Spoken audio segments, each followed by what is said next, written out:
Hi, my name is Jitesh Kumar from Aroma Bake equipments. आज मैं लेके आया हूँ एक exclusive video for those entrepreneurs who want to start their own bakery.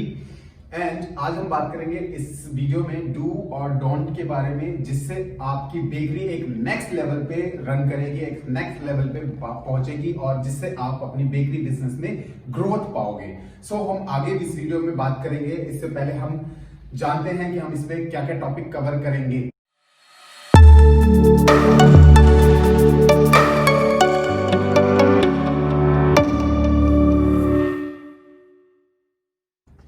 इस वीडियो में हम टॉपिक को दो पोर्शन में कवर करेंगे। अब वो दो पोर्शन क्या होंगे?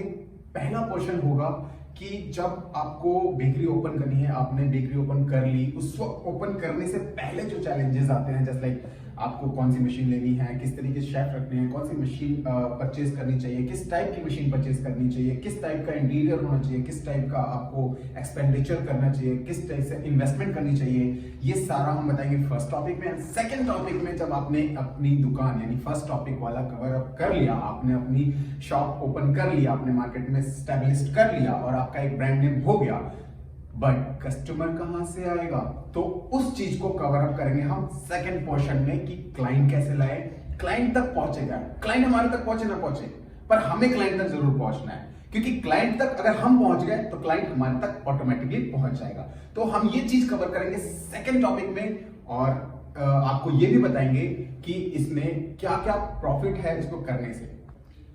तो हम फर्स्ट क्वेश्चन पे आते हैं। फर्स्ट क्वेश्चन में हम बात करेंगे बेकरी शॉप की, ना हम बात करेंगे सप्लाई चेन की, ना हम बात करेंगे एक वन आइटम सेल की। तो हम आज बात करेंगे बेकरी। बेकरी में सारी वेराइटीज होती हैं और सब कुछ उसके अंदर बनता है और सब कुछ सेल करना पड़ता है, जैसे pastry, cake, rusk, pan, biscuit, etcetera etcetera etcetera. तो हम उसके लिए मशीनें परचेज करते हैं। तो सबसे पहले हम बात करेंगे मशीनों के बारे में। तो हम स्टार्ट करते हैं फर्स्ट पोर्शन। पहला पोर्शन ये होता है कि जब भी आपको एक बेकरी खोलनी है, सपोज मुझे बेकरी खोलनी है, तो मुझे सबसे पहले क्या चाहिए? Machinery, second chef, third man power, fourth shop outlet या एक जगह, फिर उस आउटलेट में मार्केट में फुटफॉल है या नहीं। तो हम ये 5 चीजें हम देखते हैं अपनी बेकरी ओपन करने के लिए, जो हमें हमेशा से देखना होता है। तो पहली मशीनरी हम लोग कहां से परचेस करेंगे? जहां पे सर्विस हो, उसकी मार्केट वैल्यू हो, उसकी मशीनरी कैसी है, अबव ऑफ द पॉइंट हो, मार्केट से ऊपर हो और क्वालिटी अच्छी और वो सर्विस प्रोवाइड कर दे। सेकंड थिंग, हमें मैन पावर पे ध्यान देना है। मैन पावर हमें ऐसा चाहिए जिसका बजट हमारे पॉकेट से ज्यादा ना हो और वो इजी बजट में हमारे आ जाए। ऐसा ना हो कि आपकी सेल प्रॉफिट आपकी कम और एक्सपेंसेस ज्यादा हो रहे हो, तो हमें यहाँ पे भी ध्यान देना है। थर्ड आ जाता है हमारा शॉप। जिस शॉप में जो हम सेट शॉप रेंटेड लेते हैं, अगर खुद का है तो वेल एंड गुड, अगर हमारा रेंटेड है तो रेंटेड इतना ना हो कि आपके पॉकेट पे भारी पड़े। फोर्थ, तो शेफ ऐसा हो जो उसके हाथों में कला हो और वो एक से एक आइटम बना के दो और आपके कॉम्पिटिटर्स से अच्छी क्वालिटी बना के दे और मार्केट में कुछ ना कुछ इन्वेंट करता रहे, जिससे कंपटीशन बना रहे और उसको आपको अप लेके चले, मतलब आपको मार्केट से ऊपर रखे। उसके बाद हम आ जाते हैं फुटफॉल। फुटफॉल क्या हमें हमेशा देखना होता है? मार्केट में हम कहीं पे भी शॉप लेते हैं तो क्या वहां पे लोग की भीड़ होती है, लोग आ रहे हैं, जा रहे हैं। तो ये हमारी ऑफलाइन मार्केटिंग का एक हिस्सा है जो मैं आपको यहाँ पे बता रहा हूँ। हमेशा से शॉप वहीं खोलनी चाहिए जहां पे लाइक भीड़ भाड़ हो, इलाके हो, जहां पे पब्लिक हो, जहां पे क्लाइंटेज मिले। ऐसी नहीं जहां पे आपने कहीं पे खोले वहां पे ऑर्डर नहीं आ रहा, वहां पे कोई आदमी भी नहीं गुजर रहा। तो हमने फुटफॉल की बात कर लिया। अब फुटफॉल के अलावा हम एक और चीज बात करेंगे, आपके पैसे कैसे बचाएं। पैसे कैसे बचेगा? डायरेक्ट आपको वेंडर से माल उठाना है, जैसे मैदा लेना है आपको डायरेक्ट फैक्ट्री से उठाओ। सेकंड थिंग, आपको एक होलसेल मार्केट से आपको परचेजिंग करनी है, तो जाके आपको प्रॉफिट होगा। उसके बाद हम आ जाते हैं बजट कैसे बनाना है, मार्केट में सेल कैसे करना है। सपोज कीजिए आपके फुटफॉल ज्यादा है वहां पे, तो आपको उस हिसाब से रेट्स रखने पड़ेंगे। रेट ज्यादा आए ना हो जो कस्टमर खाए ना और जिसको देखते ही वो बोले कि मुझे ये पसंद नहीं आया, और रेट्स इतने कम भी ना हो कि भाई आपको मार्जिन भी ना मिले। अब हम आ जाते हैं सेकंड पोर्शन में, जो कि आपने यहाँ पे जितनी बातें मैंने बताई उसमें आपने एक आउटलेट कवर कर लिया, आपने शॉप ओपन कर ली, आपने फुटफॉल भी देख लिया, आपने शॉप भी खोल लिया, आपने एक मार्केट में ओपन भी कर लिया और आपकी सेल भी स्टार्ट हो चुकी है और अब आपके पास क्लाइंट भी आ रहा है और आप उसे सेल कर रहे हैं। तो आपके पास सेल कितनी हो रही है? जो लोग आ रहे हैं उनको आप सेल कर रहे हो। मेरा मेन टॉपिक इस वीडियो को बनाने का था ये सेकंड पोर्शन कवर करना, मेन जो था मेरा सेकंड पोर्शन कवर करना, क्योंकि बहुत से क्लाइंट्स जो हैं सेकंड पोर्शन को वो छोड़ देते हैं, उसको भूल जाते हैं, उस पर ध्यान नहीं देते हैं, उन पर एक्सपेंस समझने लगते हैं। तो जैसे मैंने एक रितेश कुमार ने एक बेकरी ओपन कर ली।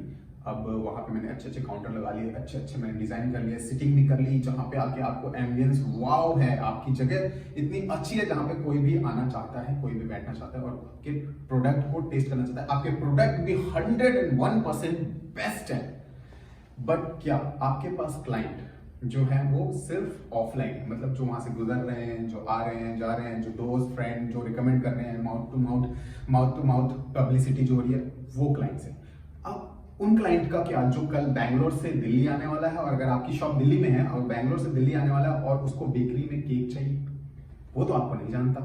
तो उस पर हम आगे बात करेंगे कि उस क्लाइंट को या हमारे न्यू क्लाइंट्स को या कोई घर पे बैठा है उस क्लाइंट को कैसे आपकी बेकरी पे लाएं। अब वो कैसे लाएंगे अब हम ये बात करेंगे सेकंड पॉइंट।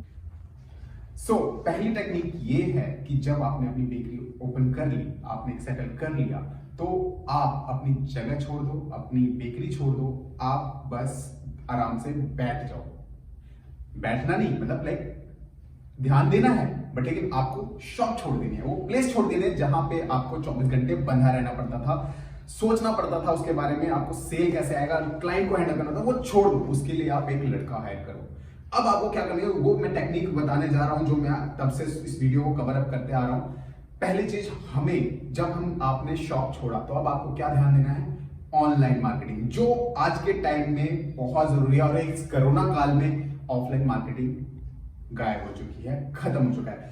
तो हमें ध्यान देना है ऑनलाइन मार्केटिंग में, ब्रांडिंग में, जिसे most of the bakery person और बेकरी और एनी सेल्समैन, एनी बिजनेसमैन ये सोचता है कि यार ये मेरा वेस्ट ऑफ मनी है, मैं मार्केटिंग में पैसे लगाऊंगा, इंटरनेट पे पैसे लगाऊंगा और वेबसाइट्स वगैरह पे पैसे लगाऊंगा, ये वेस्ट ऑफ मनी है। नहीं, ये इन्वेस्टमेंट ऑफ मनी है। ये एक ऐसा इन्वेस्टमेंट है जिससे आपको 4 गुना प्रॉफिट मिलता है ऑफलाइन मार्केटिंग के मुकाबले। तो अब आप ये सोच रहे होंगे कि ये ऑनलाइन मार्केटिंग कैसे करते हैं। अरे वैसे ही सिंपल, जैसे आप ऑफलाइन मार्केटिंग करते हैं। आप ऑफलाइन में क्या करते हैं, बैनर लगाते हैं, पोस्टर लगवाते हैं, लिफाफे बंटवाते हैं, बट उनका क्या बेनिफिट होता है, वो सब यूं मूंगफली लेके खा लेते हैं या यूं फेंक देते हैं, उसका कोई यूज नहीं है। बहुत से कम लोग पढ़ते हैं। आप कहां तक भिजवाएंगे, आप कहां तक पैम्फलेट्स बंटवाएंगे, कहां तक पोस्टर लगवाएंगे, उसके चार्जेस भी बहुत ज्यादा हाई है। आपको लगता है वहां से हमें ज्यादा प्रॉफिट मिलता है, बट नहीं, वहां पे ज्यादा प्रॉफिट नहीं मिलता है। वहां पे बहुत ही मींस 2% रिस्पॉन्स आते हैं, जो कि आपको उस बैनर की कॉस्टिंग भी नहीं निकाल के दे पाते हैं। तो सबसे पहले हम लोग क्या करेंगे, सबसे पहले बेकरी को, मतलब एक बेकरी ओपन कर रहा है कोई, तो उसे सबसे पहले ध्यान क्या देना है। आउटलेट खोल लिया, शॉप चल गई, बेकरी सेल हो रहा है, जगह पैसे आ रहे हैं, कोई दिक्कत नहीं है, बट वो ऑनलाइन नहीं है, इंटरनेट पे नहीं है। अगर उसके पास सबसे जरूरी अगर वेबसाइट नहीं है तो उसे कोई रिकॉग्नाइज नहीं करता, उसे जल्दी कोई जानता नहीं है, पहचानता नहीं है अगर वेबसाइट नहीं है। तो सबसे पहले हमें वहां जाना है जहां पे हमारे कस्टमर्स हैं, जैसे सोशल मीडिया जनरली आपको पता ही होगा कि फ्री ऑफ कॉस्ट है, तो वहां जाने में कोई दिक्कत नहीं है। इंस्टाग्राम, फेसबुक, ट्विटर, यूट्यूब, ये मेन सोशल मीडिया है जहां पे आप अपने आप को प्रमोट, अपने आप को दिखा सकते हो, अपने आप को एग्जिस्टेंस प्रेजेंस कर सकते हो, अपने ब्रांड को, अपने शॉप्स को।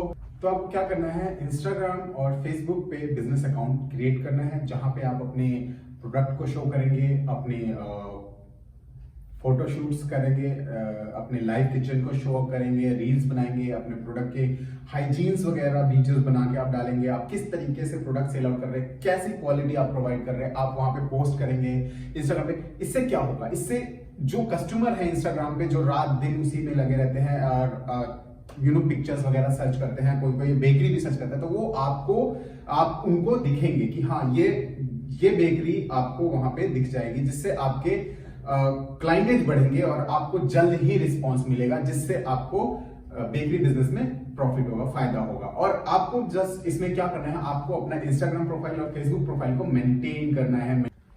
तो आपके पास ऑर्डर आना स्टार्ट हो गए, क्वारी आना स्टार्ट हो गई। अब आपके पास खूब सारी इंक्वायरीज हैं, बट आप हैंडल कैसे करोगे, इसके लिए आपको चाहिए होगा ऑनलाइन फूड ऑर्डरिंग सॉफ्टवेयर पहला, या आपकी खुद की पर्सनल डेवलप्ड की हुई वेबसाइट। अब इन दोनों में फायदे क्या हैं, इससे आपकी जो क्वेरीज हैं आप सपोज करो कोई बोलता है केक कितने का है, प्रेटिस कितने का है, आइटम बेकरी आइटम कितने का, ये कितने का, वो कितने का, आप रिप्लाई नहीं कर पाओगे, आप तुरंत रिप्लाई नहीं कर पाओगे। तो इसमें आपका थोड़ा सा हेडेक बढ़ जाता है। तो अब क्या होता है, एक वेबसाइट बना लिया आपने, एक वेबसाइट डिजाइन करवा ली जिसपे आपने सारी प्राइसिंग कर दी। अब बंदा क्या करता है, वेबसाइट पे जाता है, वहां पे रेट देखता है, आपको फोन करने की टेंशन नहीं, आप उसको जहां पे जितना चाहिए जो चाहिए आप वहां पे सेलेक्ट करता है, रेट देखता है, अगर उसको चाहिए तो परचेस करता है, फिर क्वारी करता है, अगर नहीं चाहिए वो छोड़ देता है। बट लेकिन अगर आपके पास वेबसाइट नहीं है, ऑनलाइन ऑर्डरिंग सॉफ्टवेयर नहीं है, फूड सॉफ्टवेयर नहीं है, तो अब आपको फोन करेगा, आपको पूछेगा बिस्किट कितने का है जी, रस कितने का है जी, फैन कितने का है जी, बट आप उसमें वो सब कुछ रेट बताओगे, तब तक आपके 36 क्लाइंट चले जाएंगे। सो सबसे बड़ा लॉस यहाँ पे आता है जब आपके एक ऑनलाइन प्रेजेंस हो जाता है, आप इंस्टाग्राम पे और फेसबुक पे आप अच्छी ग्रो कर जाते हो, अच्छी मार्केटिंग स्ट्रेटेजी अपनाते हो, अच्छे तरीके से अपने प्रोफाइल को शो करते हो। तो अब यहाँ पे सबसे बड़ा रोल आ जाता है वेबसाइट और एप्लीकेशन का,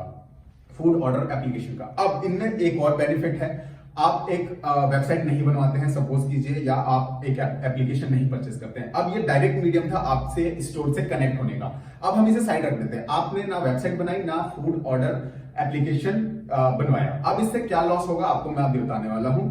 अब एक कोई बेकरी कोई क्लाइंट है, उस क्लाइंट को एक केक चाहिए, उसने सर्च मारा केक। अब जोमेटो और स्विगी, मैं इन दोनों की बात करने वाला हूं। जोमेटो एंड स्विगी पे आप अगर सर्च मारते हैं तो आपको बहुत सारी बेकरियां शो हो जाती हैं कि सपोज मुझे केक चाहिए, तो जोमेटो पे सर्च करा तो खूब सारी ये बेकरी वो बेकरी, ये बेकरी वो बेकरी। अब उसमें से अब हमारे पास ऑप्शन आता है, जो क्लाइंट्स है वो उसके पास ऑप्शन आता है कि ये परचेज करना है, बट वहां पे अब वो किसके पास जाएगा पता नहीं, आपने वहां पे रजिस्ट्रेशन करा रखा है। बट सपोज करो आपके 5 किलोमीटर आपके बेकरी के बगल में एक पर्सन है, वो फूड ऑर्डर कर रहा है, जोमेटो से ऑर्डर कर रहा है, पता चल रहा है आ रहा 2 किलोमीटर के दूर से, जबकि आपके बगल में ही वो क्लाइंट है। तो हम इसके लिए वेबसाइट डेवलप करेंगे, अपने इंटरनेट मार्केटिंग स्ट्रॉन्ग करेंगे, अपने गूगल वगैरह पे हम अपनी लिस्टिंग करेंगे, जिससे आपको क्लाइंट आपके बगल वाला आपके अलावा किसी और से परचेज ना करे और इससे आपको डायरेक्ट कनेक्शन मिले। सपोज करो एक क्लाइंट सीधा जाता है आपकी वेबसाइट पे, आपसे परचेज करता है, पेमेंट करता है, आपसे केक परचेज कर लेता है। अब केक परचेज के लिए आपसे डायरेक्ट इंटरेक्शन हुआ, यहां उसने आपको अपनी डिटेल दे दी, आप उसको ऑनलाइन मैसेजिंग वगैरह, प्रमोशंस एंड ऑल ये सब कर सकते हैं। बट इस सबको भी करने के लिए एजेंसी की जरूरत होती है। मार्केटिंग एजेंसी कैसी, जो ट्रस्टेबल हो, जो आपका काम परफेक्ट करे, जो आपको रिजल्ट लाके दे,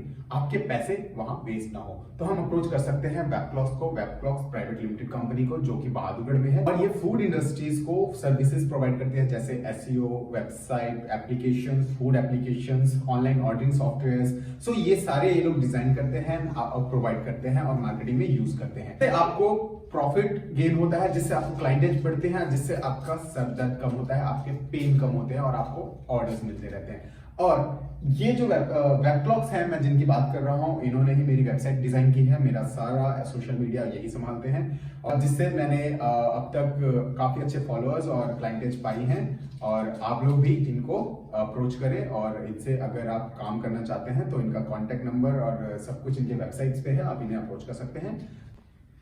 सो अब हम इसी में एक और पॉइंट जो था हमारा, जो मैं बताने वाला हूं, तो आपने कभी एसएमएस मार्केटिंग की है?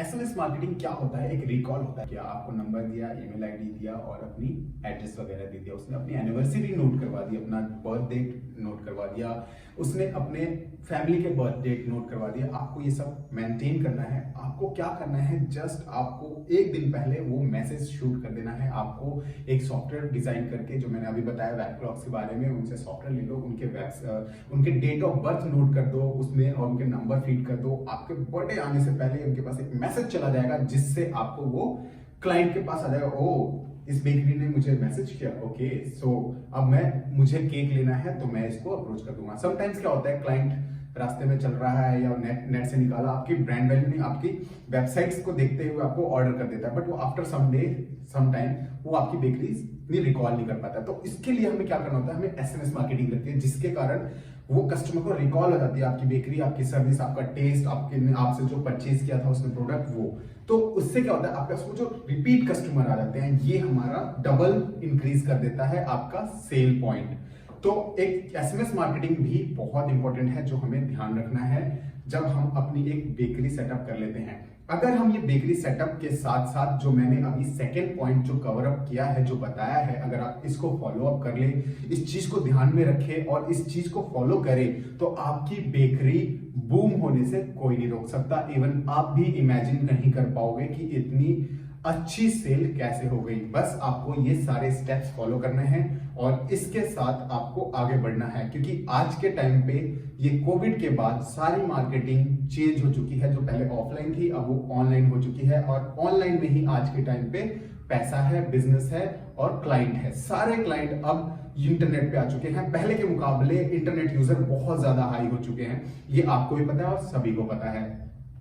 और इसी साथ मैं ये भी बताना चाहूंगा कि अगर आप लोग ऑनलाइन मार्केटिंग करते हैं, साथ साथ में ऑफलाइन मार्केटिंग भी थोड़ी बहुत जरूरी है। जैसे आपकी जो फेशिया है, आपके आउटलुक है, आपके इंटीरियर डिजाइन है, इन सब पे भी आपको ध्यान रखना पड़ेगा। And second and last thing, आपको क्वालिटी हमेशा से सुपर देना पड़ेगा। ये हमेशा से याद रखना है। Thank you so much. इसी तरह की वीडियोस देखने के लिए YouTube पे सर्च करें Aroma Bake equipments and subscribe करें और बेल आइकन को दबाना ना भूलें। धन्यवाद।